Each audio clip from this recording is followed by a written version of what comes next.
Você acredita que uma família pode esconder um segredo tão pesado que até hoje, décadas depois, ninguém ousa falar em voz alta? Pois eu estava lá, vi com estes olhos que o tempo já cansou, e até hoje carrego na memória o que aconteceu naquela rua simples, aqui mesmo no bairro. Eu sei que muitos ainda contam a história de um jeito torto, cheio de fofoca e mentira, mas a verdade só eu e mais duas pessoas conhecemos. Era por volta de 1994, acho eu. Eu ainda morava nesta mesma casa, só que mais nova, com o meu marido Sebastião vivo, e os meninos pequenos correndo pelo quintal. A família da Rosa tinha acabado de se mudar para a rua de baixo. A casinha era pequena, dessas de conjunto habitacional do governo, com muro baixo e varanda estreita. Não tinha luxo, mas logo se via o capricho dela: cortinas claras, chão sempre varrido, e no quintal, umas plantas em lata de tinta reaproveitada. Rosa era assim, dava jeito até na pobreza. Ela devia ter uns 33 anos naquela época. Mulher bonita, mas que parecia querer se esconder dentro das próprias roupas largas. Cabelos pretos presos em trança, rosto sem pintura, vestido sempre no joelho e sandálias simples de borracha. Tinha uma beleza silenciosa, dessas que nem a tristeza consegue apagar. Dava bom dia para todos, mas não passava disso. Nunca ficava de conversa na calçada, nunca aceitava café na casa das vizinhas. Dava a impressão de que queria ser pequena no mundo, como quem tem medo de chamar atenção. Ela vivia com a filha, Mariana, de 13 anos.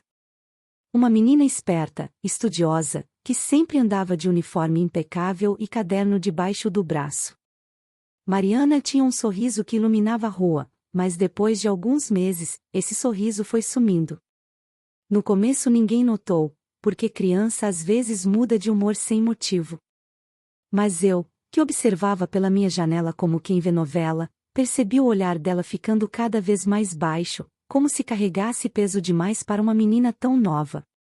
Rosa trabalhava lavando roupa para fora. Toda manhã, antes das 7, já dava para ouvir o barulho do tanque e o som das roupas torcendo nas mãos dela. A água caía pelo ralo da varanda, fazendo uma trilha pela calçada. Mariana ajudava quando voltava da escola, estendendo lençóis no varal improvisado de arame. Não havia homem naquela casa, e ninguém perguntava muito. Sabia-se apenas que o marido tinha ido embora anos antes, deixando as duas sozinhas. Por um tempo, parecia que se viravam bem. Até que começaram as primeiras coisas estranhas. Foi numa noite quente de outubro.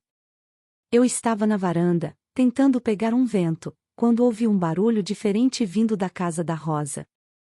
Não era música, não era conversa. Era como se alguém chorasse baixinho, mas abafado, tentando não ser ouvido. Fiquei na dúvida se tinha imaginado. No dia seguinte, vi Mariana no portão, indo para a escola. Os olhos inchados, vermelhos, como se tivesse chorado a noite toda. Ela baixou a cabeça quando passei e mal respondeu ao meu cumprimento. Os dias seguintes só confirmaram minha desconfiança. Rosa, que sempre aparecia firme no tanque, começou a andar curvada, evitando olhar para os lados. Mariana, que antes brincava de elástico na calçada com outras meninas, agora passava correndo, direto para dentro de casa. O cachorro da vizinha, um vira-lata magro chamado Fumaça, vivia latindo para a casa delas, como se sentisse algo que nós, humanos, fingíamos não ver. Na missa de domingo, reparei que Rosa sentou no último banco, segurando o terço tão apertado que os dedos ficaram brancos. Durante a homilia, seus olhos não desgrudaram do altar, mas a expressão não era de fé, era de medo. Um medo calado, desses que fazem a pessoa parecer menor no banco. Foi nessa época que a fofoca começou. Dona Zuleide, da quitanda, comentou em voz baixa para a vizinha do lado. Você viu como a Rosa emagreceu de repente? A outra respondeu. Vi, sim. Aquilo não é só trabalho pesado, não. Tem coisa aí. Eu fingia que não escutava, mas cada palavra me cortava por dentro. Eu sabia que as línguas do bairro não iam parar enquanto não achassem uma explicação. E quando gente ruim não encontra explicação, inventa. Um dia, voltando do mercado, encontrei Mariana sozinha, carregando uma sacola pesada demais para ela. Ofereci ajuda, mas ela recusou, apressando o passo. Quando passou por mim, senti o cheiro de sabão misturado com suor e, não sei explicar, mas havia algo de azedo no ar, como se até o corpo dela carregasse tristeza. Naquela noite, mais uma vez, ouvi barulho. Só que agora não era só choro. Era um gemido abafado, interrompido por um silêncio pesado, seguido de passos arrastados dentro da casa. O meu coração disparou. Cheguei a me levantar, abrir a porta, mas congelei no batente. O que eu ia dizer? Bater lá, perguntar se estava tudo bem? E se não estivesse? No dia seguinte, Rosa apareceu com uma mancha roxa no braço, mal disfarçada pela manga comprida. Fingiu sorrir, mas seus olhos entregavam o contrário. Foi quando percebi que ali havia algo mais que simples cansaço ou doença. Havia segredo. Havia dor. E foi nesse momento que decidi observar ainda mais. Não por curiosidade ruim, mas porque o silêncio daquela casa gritava tão alto que era impossível fingir que nada acontecia. Os dias foram passando e a sensação de que algo estava errado só aumentava. A rua era calma, todo mundo se conhecia, e cada pequeno detalhe chamava atenção. Mas na casa da Rosa, o silêncio era diferente. Não era o silêncio de quem gosta de paz. Era o silêncio pesado de quem tem medo que o mundo descubra o que se passa por dentro. Eu observava da minha janela sem querer, como quem olha televisão. Rosa saía cedo para buscar água no poço da esquina, sempre com a Mariana do lado. As duas carregavam baldes de plástico, mas percebia-se que Rosa já não tinha tanta força. A menina insistia em levar o mais pesado, e Rosa, em vez de agradecer, apenas abaixava os olhos, como se tivesse vergonha. Na feira de sábado, notei que Rosa não apareceu. Estranhei, porque até então ela nunca deixava faltar feijão nem farinha para a semana. Perguntei para a dona Zuleide, que vendia legumes. E a Rosa, não veio hoje? Ela torceu a boca, como quem já tinha resposta pronta. Ah, minha filha, sei não. Dizem que anda trancada em casa. Coisa boa não é. Voltei para casa com um nó no peito. Quando passei em frente à casa dela, vi Mariana no quintal estendendo roupa. O sol batia forte, e mesmo assim, ela usava uma camiseta de manga longa. Estendeu rápido, quase sem olhar para os lados. O cachorro Fumaça, do vizinho, rosnava encostado no portão. Quando nossos olhos se encontraram, Mariana desviou de imediato. Havia algo nos olhos dela que eu nunca tinha visto numa criança, um cansaço que parecia de gente grande. Nessa mesma noite, os ruídos voltaram. Primeiro, ouvi o bater da porta do fundo. Depois, passos apressados. Em seguida, um soluço abafado, tão baixo que só percebi porque já estava atenta. Minha mão chegou a tocar a maçaneta, mas eu me contive. Eu sabia que se entrasse naquele mundo, não teria mais como sair. E o medo era maior do que a coragem. No domingo, Rosa apareceu na missa, mas diferente. Sentou-se novamente no último banco, Mariana ao lado. As duas seguravam o mesmo terço, como se buscassem força juntas. O padre falava sobre perdão e misericórdia, mas parecia que as palavras não alcançavam aquela mãe e filha. Rosa não olhava para ninguém, e Mariana mantinha o olhar fixo no chão, mordendo os lábios até quase sangrar. Foi depois dessa missa que começaram as conversas mais pesadas. Primeiro em voz baixa, depois cada vez mais soltas. Você viu como a menina emagreceu? Cochichou Dona Lourdes, que cantava no coral. Vi sim. Aquilo é falta de cuidado. Mãe não dá conta. Ou é coisa pior, completou outra, fazendo um sinal com a cabeça em direção à casa delas. Eu ouvia e engolia seco. Queria gritar que parassem, que não sabiam do que estavam falando. Mas minha boca não se abria. O medo de me envolver era maior do que a vontade de defender. Na semana seguinte, algo me marcou de vez. Estava varrendo o quintal quando ouvi barulho de água no quintal da Rosa. Espiei sem querer por cima do muro baixo. Mariana estava ajoelhada, lavando uma pilha de roupas. A camiseta molhada grudava no corpo magro. De repente, Rosa apareceu na porta. Trazia nos braços mais roupas e, por um instante, percebi um hematoma no pescoço dela, mal escondido pelo cabelo solto. Quando me viu olhando, ela se assustou, ajeitou a gola e entrou de volta. Mariana, ao perceber, largou o sabão e ficou imóvel, como se esperasse um castigo. Naquela noite, não consegui dormir. A imagem daquele hematoma não saía da minha cabeça. Eu sabia que algo estava acontecendo lá dentro. Mas o quê? Quem poderia machucar as duas, se não havia homem naquela casa?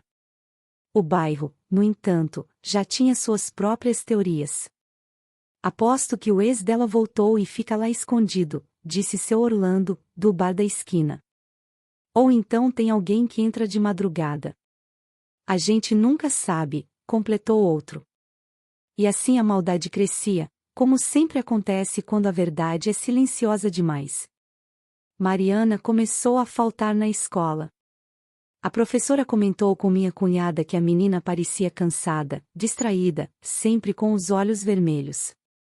Deve estar ajudando demais a mãe, coitada, disseram algumas. Ou a casa tem coisa que ninguém imagina, cochicharam outras. Certa tarde, eu vi algo que nunca esqueci. Estava chovendo fraco, e Rosa saiu para recolher roupas do varal. Mariana veio atrás. Um trovão forte estourou, e a menina se encolheu como se tivesse levado um tapa. Rosa correu até ela, mas em vez de abraçar, apenas segurou o braço com força, como quem pede silêncio. Elas se olharam por um instante, e naquele olhar cabia um segredo que me fez tremer. Depois desse dia, passei a observar cada detalhe. O portão delas começou a ficar trancado até mesmo de dia. As visitas que Rosa recebia, raras, como a da assistente social que vinha de vez em quando, passaram a sair mais sérias do que entravam. E, aos poucos, a rua inteira falava delas como se fossem um mistério vivo. Eu sei que devia ter batido naquela porta. Devia ter oferecido ajuda. Mas, confesso, o medo de descobrir algo insuportável me paralisava. A gente sempre acha que pode esperar mais um pouco, que talvez seja impressão, que talvez esteja exagerando. Mas o tempo não espera. Foi quando, numa noite abafada de novembro, ouvi o choro mais alto de Mariana. Não era mais um soluço escondido. Era um choro de desespero, cortante, como de alguém que não aguenta mais. Levantei correndo, cheguei até o portão delas. Encostei a mão, mas ele estava trancado. Do outro lado, silêncio de repente. Silêncio tão profundo que parecia engolir o mundo. E naquele silêncio, pela primeira vez, senti que algo terrível já estava acontecendo, e que, se ninguém fizesse nada, poderia ser tarde demais. Depois daquela noite em que ouvi o choro forte, o bairro inteiro parecia mais atento à casa da Rosa. Não que alguém fosse bater lá e oferecer ajuda de verdade. Não. O que cresceu foi a curiosidade, a língua ferina dos vizinhos.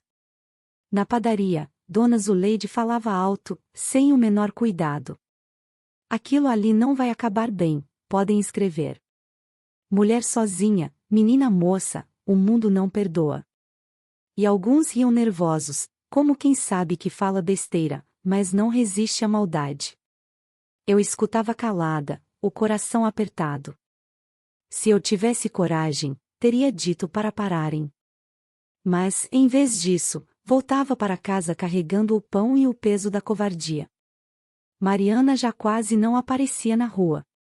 Quando ia à escola, passava correndo, cabeça baixa, mochila caída no ombro. Um dia, vi que a barra da saia do uniforme estava suja de barro, como se ela tivesse caído no chão. Perguntei de leve se estava tudo bem. Ela olhou para mim rápido, com os olhos marejados, e só balançou a cabeça. Em seguida, Rosa surgiu no portão. O rosto sério, mais magro do que nunca. Bom dia, Dona Cida, disse, mas a voz não tinha calor nenhum. E puxou a menina para dentro, fechando o portão com força. Foi então que comecei a perceber outra coisa. À noite, além dos gemidos e choros abafados, ouvi também um som de passos mais pesados. Não era da Rosa, nem da Mariana. Era diferente, firme, arrastado. Fiquei horas deitada, o ouvido atento, tentando decifrar. No dia seguinte, falei comigo mesma que devia ter sonhado. Mas na noite seguinte, o mesmo som. Quem estava naquela casa? As fofocas ganharam corpo. Aposto que tem homem escondido lá, dizia seu Orlando. Ou pior, um desses vagabundos que Rosa briga com medo. E havia quem cochichasse coisa ainda mais pesada, que nem coragem de repetir tinham. O que mais me doía era ver Mariana cada vez mais abatida. Um domingo, vi quando ela e a mãe tentaram ir à missa. A igreja inteira ficou em silêncio ao vê-las entrar. Sentaram-se no último banco. Mariana encolhida, Rosa com o terço na mão, mas o olhar perdido. Depois da comunhão, ouvi um cochicho atrás de mim. Estão vendo? Nem parecem mãe e filha. Estão sempre tão estranhas. Mariana não voltou mais à igreja depois desse dia. Numa manhã abafada, vi Rosa no quintal, varrendo as folhas secas. De repente, ela parou, levou a mão ao peito e se apoiou no cabo da vassoura. Fui correndo até a cerca. Está tudo bem, Rosa. Quer um copo d'água? Ela ergueu os olhos devagar. E naquele olhar havia algo que me gelou. Não era cansaço comum. Era um medo tão fundo que parecia pedir socorro sem dizer palavra. Não precisa, Dona Cida. Estou bem. E entrou para dentro. Mas eu sabia que não estava. Nessa mesma tarde, encontrei a professora da Mariana no mercado. Conversamos rápido, e ela me contou, com expressão preocupada. A menina tem dormido na sala de aula. Já falei com a mãe, mas ela desconversa. E ontem, quando perguntei se estava com algum problema, Mariana chorou sem motivo. Aquilo ficou ecoando na minha cabeça o resto do dia. À noite, os barulhos voltaram. Mas dessa vez, além dos passos, ouvi um som de porta rangendo. Depois, um silêncio estranho, pesado, cortado por um gemido abafado. Me aproximei da janela, o coração disparado. Do outro lado da rua, vi uma sombra passar pela cortina do quarto delas. Alta demais para ser a menina. Larga demais para ser Rosa. Não dormi até o dia clarear.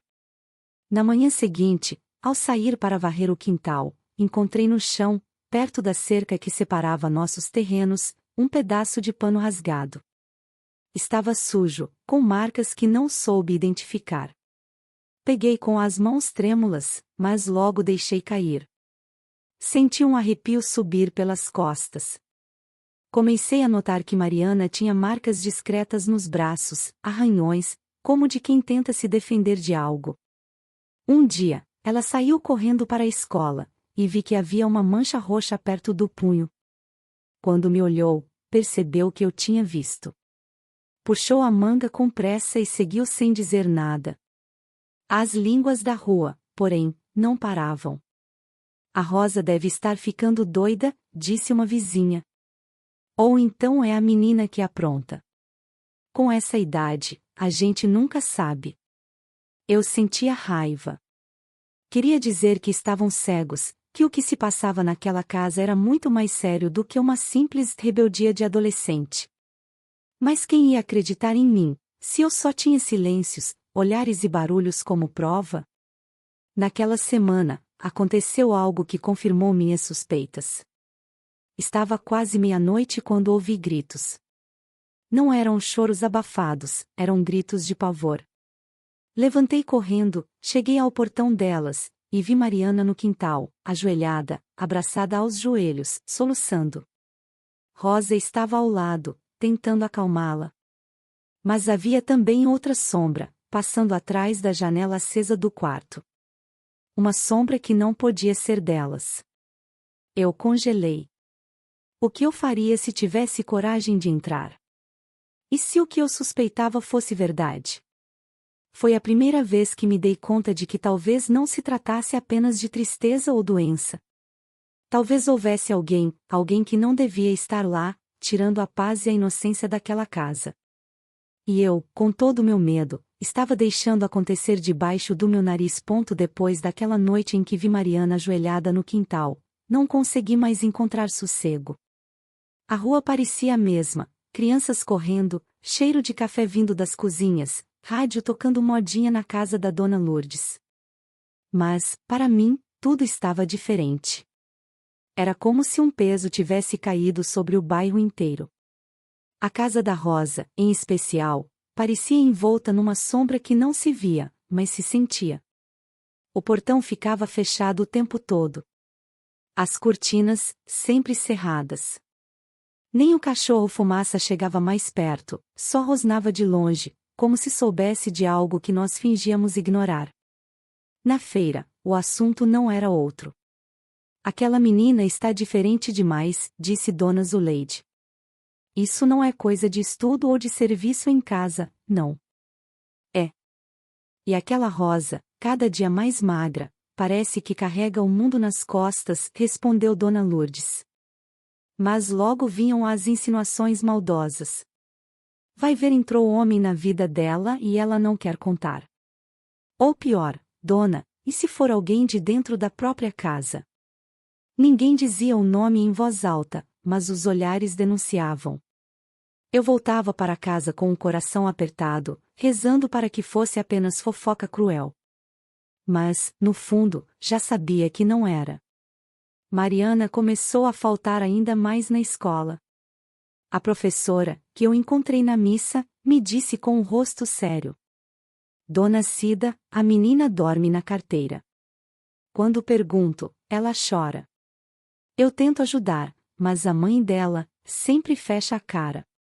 Balancei a cabeça, sem coragem de dizer o que imaginava.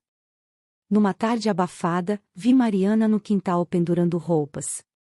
O sol batia forte, mas ela usava um moletom grande demais para o corpo. Quando levantou os braços para estender um lençol, a manga escorregou. Vi um hematoma no pulso. Meu peito gelou. Ela percebeu que eu olhava, puxou a manga depressa e entrou para dentro. À noite, ouvi novamente barulhos. Primeiro passos arrastados, depois um render de cama, seguido de um gemido abafado. Apertei o terço nas mãos, pedindo forças, mas não tive coragem de bater no portão. Senti vergonha de mim mesma. No dia seguinte, Rosa apareceu na padaria. O rosto pálido, os cabelos presos de qualquer jeito, a voz baixa. Pediu só um pão e 1 litro de leite. Quando foi pagar, percebi que sua mão tremia. Dona Zuleide comentou depois que Rosa estava cada vez mais calada, e que a menina quase não saía mais de casa. Vai dar ruim, Dona Cida. Marca o que eu tô falando. Ela disse, com aquele jeito de quem se alimenta da desgraça alheia. Eu fingia concordar só para encerrar a conversa, mas por dentro meu estômago revirava. Foi numa sexta-feira, perto das 10 da noite, que ouvi algo que nunca esqueci. Estava quase adormecendo quando um grito rasgou a noite. Não era o choro abafado de antes. Era um grito de dor e desespero. Levantei correndo, fui até a janela, e vi luz acesa no quarto da Mariana. As cortinas tremiam, como se alguém tivesse passado rápido por trás. Pouco depois, silêncio. Um silêncio tão pesado que parecia sufocar. No dia seguinte, Mariana não apareceu. nem na escola, nem na rua. Passei em frente à casa delas de propósito. O portão fechado, cortinas cerradas, nenhum barulho. Me deu vontade de chamar, mas minhas pernas não obedeceram. No domingo, Rosa não foi à missa. Isso chamou a atenção de todos, porque, mesmo abatida, ela nunca faltava. O comentário correu solto. Aquilo tá cada vez mais esquisito. Será que a menina tá doente? Ou será que... E deixavam a frase no ar. Na segunda-feira, finalmente vi Mariana de novo. Estava saindo para jogar o lixo. Magra, abatida, os olhos fundos. Quando me viu, parou por um instante. Eu, sem pensar, chamei. Mariana, tá tudo bem, filha? Ela me olhou com um olhar que nunca vou esquecer. Era como se pedisse ajuda, mas ao mesmo tempo suplicasse para que eu não fizesse perguntas. Apertou o saco de lixo contra o peito, balançou a cabeça devagar e voltou correndo para dentro. Fiquei parada, sentindo o coração apertado. Era como se ela tivesse me dado um recado silencioso: eu não posso falar. Naquela noite, os barulhos voltaram, mas diferentes. Não eram mais passos ou gemidos. Ouvi um choro contido, seguido de sussurros que não conseguia entender. Depois, silêncio. Deitada, olhando para o teto, me veio uma certeza fria: o que acontecia naquela casa não era mais simples desgraça. Era algo grave, doloroso, que estava destruindo mãe e filha. E eu sabia que, se não tomasse coragem logo, talvez um dia fosse tarde demais para qualquer ajuda. Os meses foram passando, e a casa da Rosa parecia cada vez mais isolada do resto da rua. Era como se tivesse criado um muro invisível, onde ninguém ousava entrar. Até o som dali parecia diferente, mais abafado, mais pesado. Eu observava de longe, mas cada detalhe me queimava por dentro. Mariana, que antes tinha o rosto vivo de menina curiosa, agora andava como quem carrega anos nas costas. Os cabelos, antes sempre trançados, viviam soltos e embaraçados. A pele estava pálida, e as olheiras davam a impressão de noite sem dormir. Rosa, por sua vez, mal saía. Quando aparecia no portão, evitava qualquer olhar. Os braços sempre cobertos, mesmo no calor sufocante. Uma vez, quando o vento levantou a manga do vestido, vi marcas escuras, como de dedos apertando forte. Ela percebeu o que eu tinha visto, baixou a manga depressa e, sem uma palavra, entrou de volta. O bairro já não falava de outra coisa.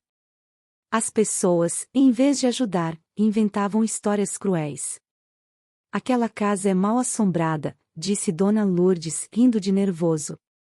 Mal assombrada nada. Ali tem coisa de homem escondido, completou seu Orlando. Outros cochichavam insinuações ainda mais sujas, baixando a voz mas deixando claro o veneno. Eu escutava tudo com o estômago embrulhado. O pior era saber que não era invenção. Tinha algo terrível acontecendo. Numa noite abafada, já quase meia-noite, ouvi de novo. Primeiro passos firmes, depois o render da cama. Em seguida, um choro abafado que parecia se segurar para não escapar. Apertei o travesseiro contra o peito, querendo tapar os ouvidos, mas não consegui. O som atravessava as paredes, entrava direto no meu coração. Na manhã seguinte, vi Mariana levando o lixo. Andava devagar, com os olhos vermelhos. Quando passou em frente ao meu portão, arrisquei. Filha, precisa de alguma coisa? Ela parou por um segundo. Abriu a boca para falar, mas logo fechou. Os olhos encheram de lágrimas. Apenas balançou a cabeça, sem força, e seguiu em silêncio. Foi quando percebi que até o jeito dela andar estava diferente. Como se tivesse medo de cada passo. No domingo, Rosa tentou ir à missa. Mas foi só entrar que o burburinho começou. As pessoas olhavam, cochichavam, desviavam o banco.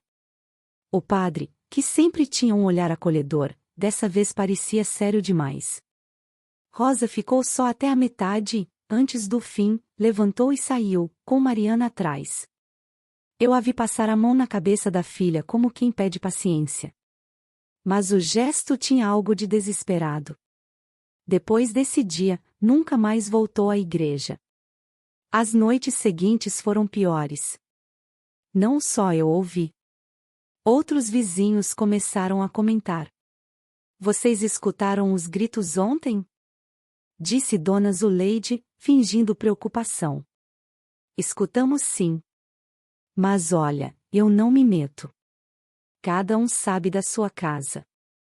Respondeu outro. E o assunto acabava sempre assim, com o conforto covarde de quem finge não poder fazer nada. Uma tarde, chovia fraco.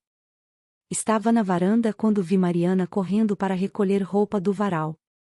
A blusa encharcada grudou no corpo magro demais. E foi então que percebi uma marca grande no ombro, escura, impossível de confundir. Meu coração disparou. Quis correr até ela, abraçá-la, dizer que não estava sozinha. Mas as pernas não obedeceram. Naquela noite, o choro dela foi mais alto. Levantei da cama, fui até o portão delas e fiquei ali, imóvel. Bati de leve, só uma vez. O som do choro parou de repente. Depois, silêncio. Esperei alguns minutos, mas nada mais se ouviu. Voltei para dentro, com a alma esmagada. No outro dia, Rosa passou rápido na padaria.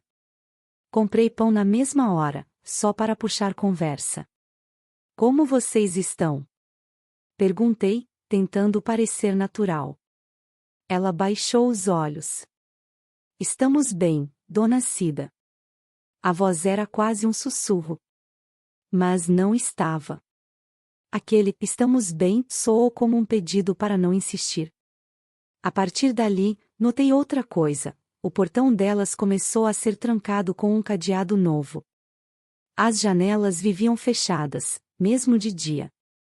E, estranhamente, algumas vezes percebi Mariana dormindo na casa da vizinha Juninha. A menina diz que não consegue dormir direito lá, comentou a mãe da Juninha, sem imaginar a gravidade. Vem pra cá de vez em quando, coitada. Senti um aperto no peito. Se ela buscava refúgio fora, era porque o medo estava dentro. Poucos dias depois, o que já estava pesado se tornou insuportável. Era madrugada. Houve um grito mais forte que todos os anteriores. Corri para a janela, tremendo. O cachorro Fumaça latia sem parar em frente à casa delas. Pela cortina mal fechada, vi uma sombra alta se movendo rápido no quarto. Mariana chorava, abafada, como se tivesse a boca tapada. Minha mão chegou a segurar a chave do portão. Eu podia ter entrado. Podia ter feito alguma coisa. Mas congelei. Fiquei parada, com o coração disparado, o corpo suando frio. Até hoje, me envergonho desse momento. No silêncio que veio depois, senti que algo dentro de mim se quebrou. Já não era apenas desconfiança. Eu sabia. Eu só não tinha coragem de dizer em voz alta. E foi nesse instante que percebi: o verdadeiro inimigo não era só quem fazia o mal dentro daquela casa. Era também o nosso silêncio, o nosso medo de enxergar. Depois de tantas noites sem dormir, o que eu mais queria era uma resposta.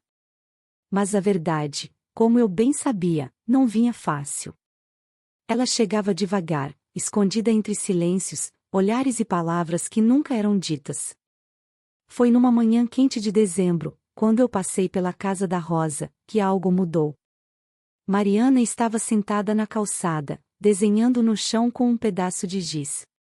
Os olhos dela estavam mais claros, mas ainda carregavam um peso impossível de ignorar. Olá, Mariana, chamei devagar, para não assustar. Ela olhou para cima, hesitando. Oi, Dona Cida, respondeu baixinho. Sentei-me no muro, e ficamos em silêncio um tempo. Então, ela falou, como se tirasse um fardo de dentro do peito. A senhora sabe que às vezes a gente não tem escolha, né? Eu quis perguntar mais, mas ela desviou o olhar, os dedos brincando com o giz. É difícil, difícil demais. Naquele momento, entendi que Mariana me dava um convite velado para ouvir o que ninguém tinha coragem de contar. Você pode confiar em mim, disse, tentando transmitir toda a segurança que eu podia. Ela respirou fundo, e com uma voz quase trêmula, começou. Nem todo mundo sabe o que acontece quando a porta se fecha. Eu tento ser forte, mas tem dias que eu só quero fugir. Os olhos dela se encheram de lágrimas que ela rapidamente limpou com a manga da blusa. Minha mãe tenta me proteger, mas não consegue. Fiquei quieta, deixando que ela falasse no seu tempo. A gente tem medo, continuou, medo de quem está dentro da casa, e medo do que as pessoas vão pensar se a gente contar. O nó na minha garganta aumentava. Queria abraçá-la, dizer que tudo ficaria bem, mas sabia que aquela dor não desapareceria assim. Você não está sozinha, prometi. Nos dias que seguiram, tentei estar mais presente. Levava um bolo, ajudava com pequenas coisas, fazia companhia. Vi que Mariana começava a se abrir, a mostrar pequenos sinais de alívio. Mas as marcas na pele continuavam lá, e o silêncio de Rosa só aumentava. Ela já não falava quase nada, e quando olhava, parecia perdida num mundo onde ninguém poderia alcançá-la. O bairro continuava a observar de longe, comentando baixinho, mas sem a coragem de agir. E eu, que havia decidido não mais ficar calada, sabia que precisava encontrar uma forma de ajudar de verdade, antes que fosse tarde demais. As semanas passaram e, pouco a pouco, a verdade começou a surgir, não em palavras claras, mas em gestos, olhares e silêncios que falavam mais que qualquer conversa. Mariana, que antes escondia as marcas sob mangas compridas, aos poucos deixou que eu visse. Uma noite, quando o céu já estava escuro e a rua silenciada, ela apareceu na minha porta. Os olhos vermelhos, a voz fraca, mas a coragem acesa. Dona Cida, eu preciso falar, disse, segurando minha mão como se fosse o único apoio que ainda tinha. Sentei-me, e ela contou, entre lágrimas e pausas, um pedaço da dor que carregava. Não falou tudo, não naquela noite, mas o suficiente para que eu entendesse a gravidade do que acontecia naquela casa. O medo que sentia não era só dela. Era da mãe, da rua, do bairro inteiro que preferia virar o rosto a encarar o que havia de mais cruel. Com o tempo, Rosa também começou a mudar. Aquelas visitas raras da assistente social se tornaram mais frequentes. Eu sabia que algo estava sendo feito, mas o silêncio ainda era a proteção mais forte daquela família. Uma tarde, vi Rosa e Mariana conversando, como duas mulheres que dividem um segredo que pesa no coração. As palavras eram poucas, mas os olhares diziam tudo: dor, resistência e um amor que, mesmo ferido, não se apagava. No entanto, a estrada para a cura seria longa e difícil. Muitas feridas ainda estavam abertas, e o medo de expor tudo mantinha as sombras vivas. Eu, Dona Cida, continuei perto delas, oferecendo um pouco de luz onde só havia escuridão. Porque, no fim, entender que o silêncio pode ser o grito mais alto é o primeiro passo para a verdadeira libertação. Hoje, muitos anos depois de tudo aquilo, eu ainda olho para aquela rua calma e lembro. Lembro da Rosa, da Mariana, do silêncio que pesava em suas casas e nas nossas consciências. A vida, com suas voltas inesperadas, nos dá chance de recomeçar, mesmo quando tudo parece quebrado demais. A Rosa encontrou força para sair daquela sombra, para cuidar da filha com amor renovado, mesmo carregando cicatrizes invisíveis. Mariana cresceu, aprendeu a sorrir de novo, a olhar o mundo com um pouco mais de confiança, apesar do medo que ficou. Eu sei que o silêncio, que muitas vezes nos protege, também pode aprisionar. E que as palavras, mesmo as mais difíceis, são o caminho para a cura. Se há algo que aprendi com essa história, é que não podemos julgar o que não vemos. Que cada pessoa carrega batalhas silenciosas que jamais imaginamos. Que o ombro amigo, o olhar sem julgamento, o silêncio respeitoso podem ser a luz na escuridão de alguém. Por isso, se você ouvir histórias estranhas, ver olhares baixos, sentir que há dor escondida, ofereça compreensão, não condenação. Dê espaço para que o outro possa sobreviver mais um dia, mais um passo. A vida segue. E mesmo nas noites mais escuras, a luz pode nascer.